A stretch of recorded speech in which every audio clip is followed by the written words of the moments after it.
That was a real tough one too, and we're all G'd up because we didn't want to be the first side here in Australia to be whitewashed, and all the boys, they really showed pride in the Australian jumper in their lead up towards and their work towards this very important game to Australia. We won the second and we lost the third with a little bit of help from certain people.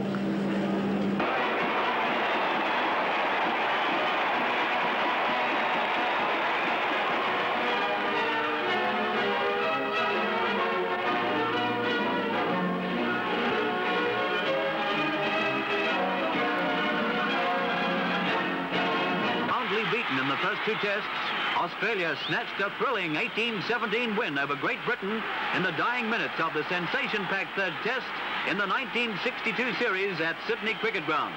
The victory ended the tourists' bid to achieve a clean sweep, an achievement that had eluded every touring team for more than half a century. Tempers flared. Two Englishmen, Mike Sullivan and Derek Turner, and one Australian, Dud Beattie, were sent from the field. Battle casualties were heavy on both sides. The opening exchanges set the tempo of a fiery game that 42,000 wildly excited spectators acclaim as one of the most thrilling tests in rugby league test history. It's a caution for Great Britain's vice-captain Turner, whom referee Lawler detected roughing up Diamond in a tackle.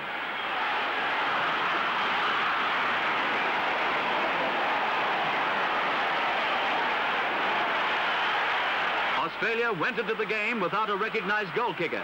Second rower Rasmussen missed this kick from a yard inside halfway.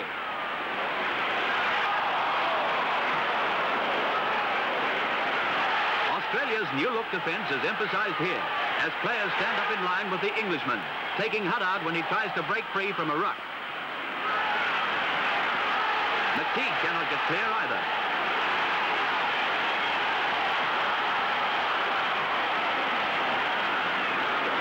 Herbert's turn, but he's pulled down too. But watch Walsh. The referee did, and from Australia's point of view, mercifully issued only a caution. Herbert's chin was Walsh's target.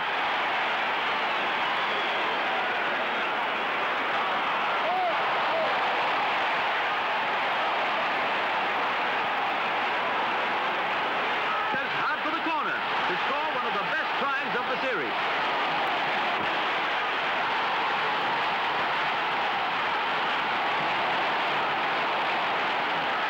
Rasmussen misses the goal, and Australia leads 3-0 after 8 minutes.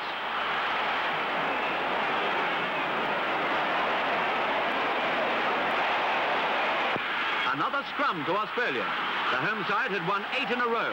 Summons gets the ball to Lyle, but Gill is tackled on the Australian side of halfway. Diamond gets past Boston, but Whiten just manages to unbalance him. Here comes the first sensation of the match.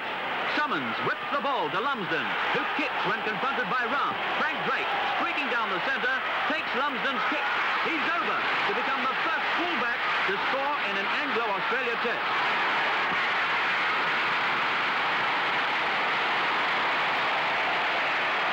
Irvine converts, and Australia has 8 points up there after 15 minutes.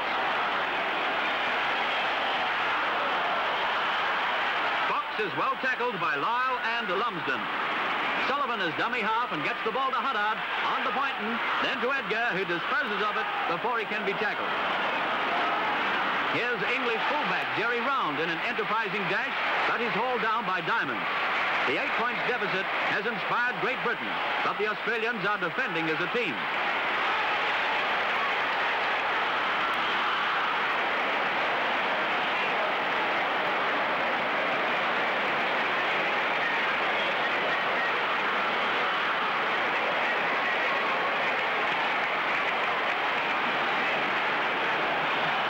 Beattie and Diamond combined to bring down heavyweight forward Herbert. A linesman spotted Beattie's blow at Herbert and tells referee Lawler about it. Beattie was cautioned.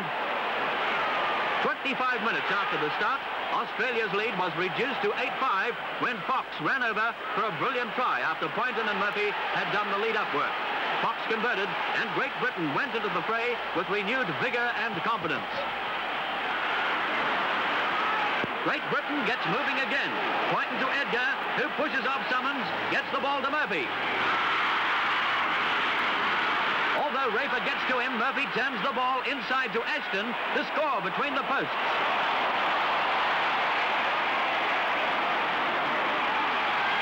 It's 8-all now.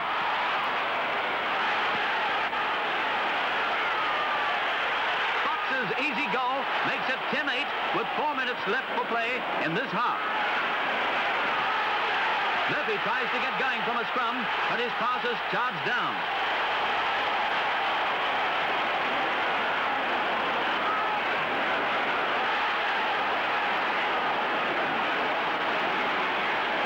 There goes Herbert, running smartly before he switches the ball inside to Ashton.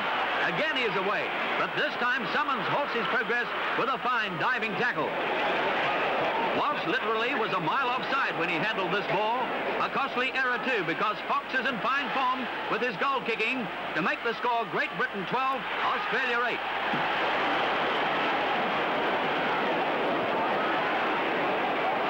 It's another scrum to Australia, and the ball goes loose to Drake.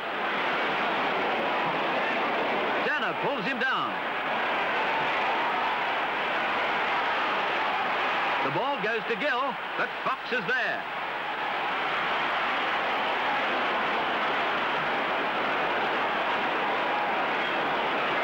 Loose play around halfway ends when Diamond gathers the ball and shoots ahead. Grabbed from behind by Huddard, Diamond kicks almost to the British line. Irvine streaks past round to gain possession and score in the corner.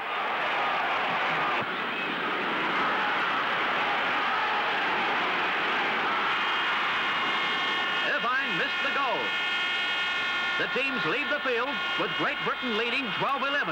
Australia won 9 scrums to 5 in the first half and had 8 penalties to 5.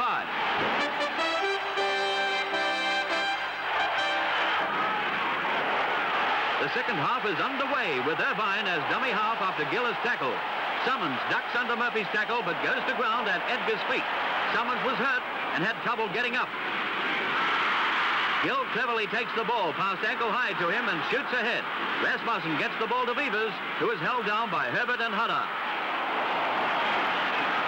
Walsh feeds the ball to Summons, to Lyle, but Fox is there to smother Gill, ball and all, when he receives it.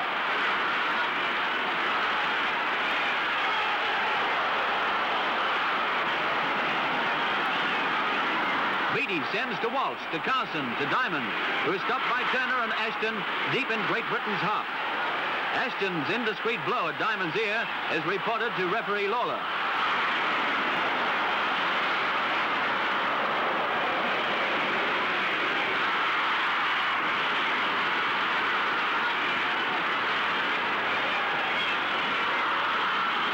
But the incident doesn't end there. The linesman didn't like Murphy's comment, and he too is reported to Lawler. It's a caution all round.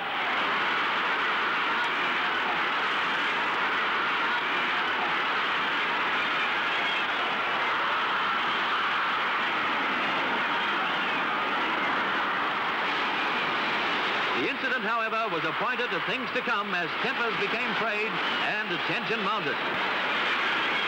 Diamond gets past Turner and Boston, but is caught by Murphy with Sullivan joining in. It's on again. This time it's marching orders for Sullivan for his attack on Irvine.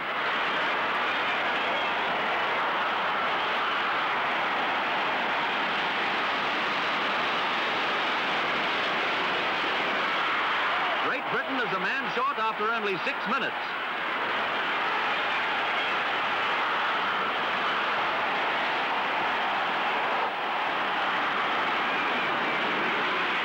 Sends to Fox, who is buried by Diamond's good tackle.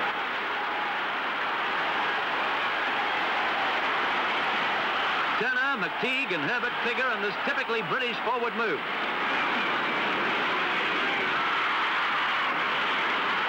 A play-the-ball breach gives Great Britain a penalty, which Drake gathers, sprints away from Fox before being tackled by Poynton.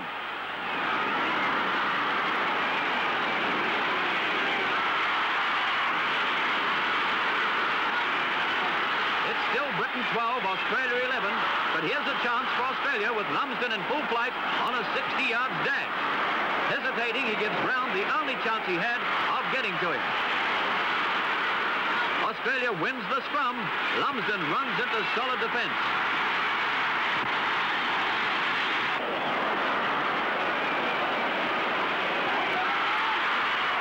Keep your eye on Beattie, 11, and Turner, 25.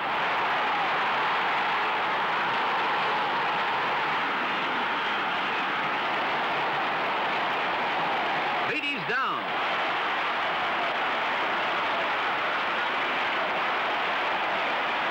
Turner has got his marching orders. Beattie's are on the way. I'll just tell you what really happened with that Dud Beattie incident, as a matter of fact. Just before he went off, Dud was hurt. Talk about tough Queenslanders. It won't come as tough as Dud Beattie, believe me. At half-time, they wanted to pull him off because in those days there were no replacements. Dud insisted on going back on. He said, "I'll take one of those pommy bastards with me." Anyway, we got on there, only on there for a couple of minutes, then crash. This tremendous brawl erupted in the scrum base itself, in the scrum itself, and out come Dud and Turner. And Dud was obviously in really heavy pain, holding his shoulder and that sort of thing. And Darcy Lawler said, "Right, both of you off." Rudyard Kipling might well have had a situation like this in mind when he wrote, "If you can keep your head when all about you are losing theirs and blaming it onto you, yours is the earth and everything that's in it." And as they're walking off, you can imagine how irate that Turner was. He knew he'd been sucked in, and he kept saying, "I'll get even with you, you bastard." He said, "Don't worry, now or later on," and that sort of thing.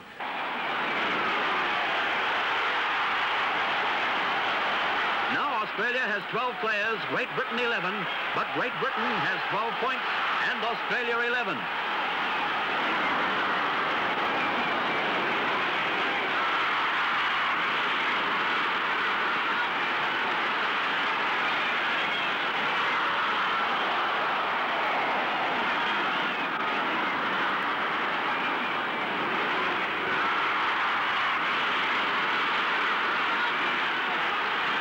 Summons gets Diamond away again to beat several tacklers and kick to Britain's line.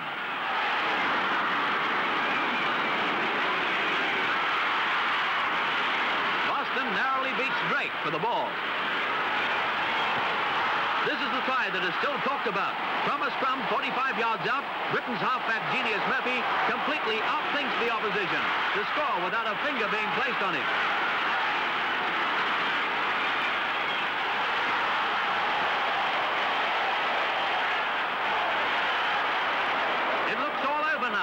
With Britain 17 and Australia 11. 18 minutes remain, and Britain's bid for the first clean sweep in Test history seems assured. Drake attacks as Australia starts its determined fight back.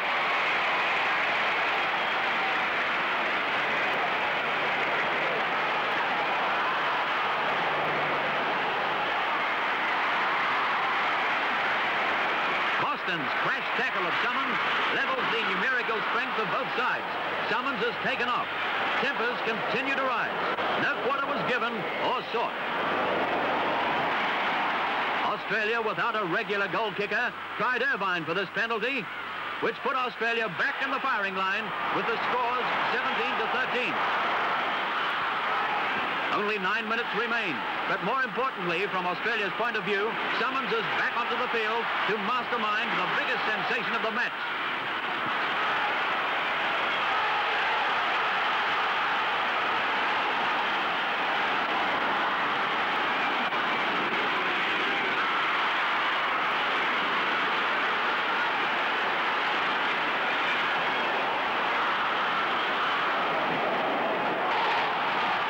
He slips under Boston's attempted high tackle. Carson has the ball. Irvine gets the pass, which Englishman protested was forward and touches down. The crowd is wildly excited over Australia's 11th hour chance of victory and settles down to an anxious wait as Summons directs Irvine to take the all-important goal kick from near touch. Kenny placed the ball. And as he stepped back, Darcy Lawler said to him, he said, "Hey, Kenny," he said, "you're not going to kick the ball over the uprights like that. Just turn a little bit to the left." tension increases as Irvine readjusts the ball. Only 2 minutes remain.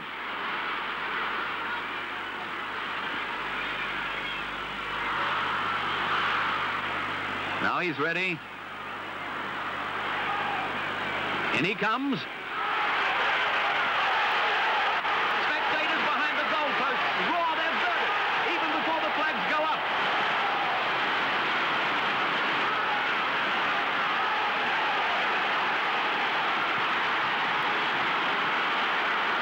Australia 18, Great Britain 17. The full-time siren sounds as Australia is awarded a penalty, which Drake put into touch. Excited teammates cheer as players swap jerseys and the remnants of Ashton's Ashes winning side complete a farewell circuit of the historic oval.